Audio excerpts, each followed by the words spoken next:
Bonjour à tous, bienvenue sur Voulez-vous French. J'espère que vous allez bien. Aujourd'hui, nous allons voir les explications de la fable La cigale et la fourmi de Jean de La Fontaine. Je vous trouverai ici le texte de la fable. Je vous conseille d'aller voir la première vidéo pour avoir le texte et la traduction en anglais. Commençons les explications par la prononciation. Une liaison est un lien entre une consonne à la fin d'un mot et une voyelle au début du mot suivant. On a deux liaisons dans la fable. Dit-elle et j'en suis fort aise. Je répète, dit-elle et j'en suis fort aise.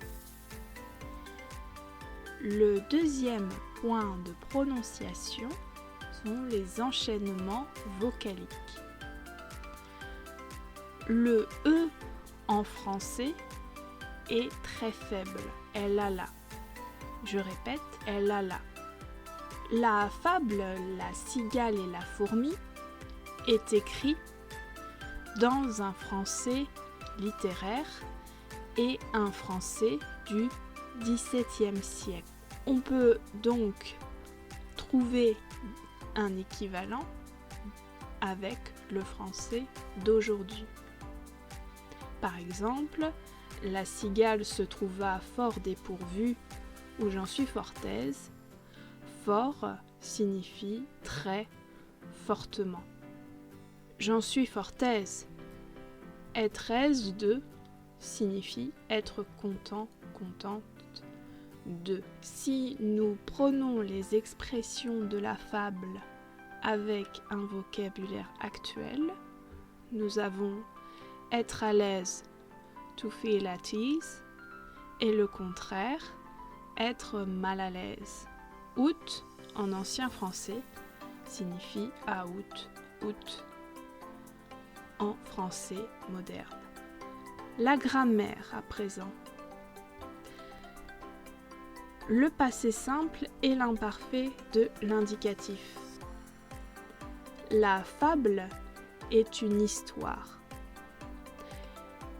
En français, quand on raconte une histoire, on utilise le passé simple et l'imparfait.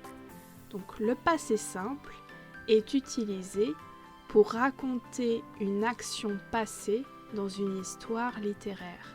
Donc la formation, pour les verbes en ER et les verbes en IR, on prend le radical du présent et on ajoute les terminaisons du passé simple.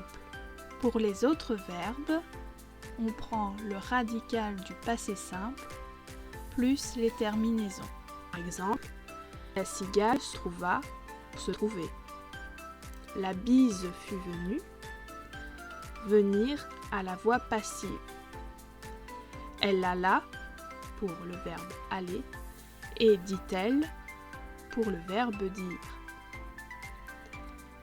L'imparfait est utilisé pour décrire une personne, un objet, une action ou une répétition.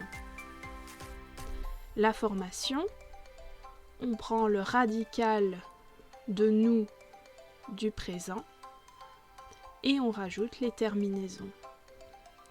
Par exemple, faisiez-vous pour faire, je chantais pour chanter, vous chantiez pour chanter. La grammaire, deuxième point, l'utilisation du participe. La cigale, ayant chanté tout l'été, se trouva, etc. Elle alla, la priant de. On peut utiliser le participe en apposition au sujet pour le décrire. Le participe peut ainsi remplacer un qui. La cigale, ayant chanté tout l'été, se trouva. La cigale qui a chanté tout l'été se trouva. Elle alla, l'a pris en deux. Elle alla, qui l'a pris deux. Ces phrases sont équivalentes. Le sens est le même.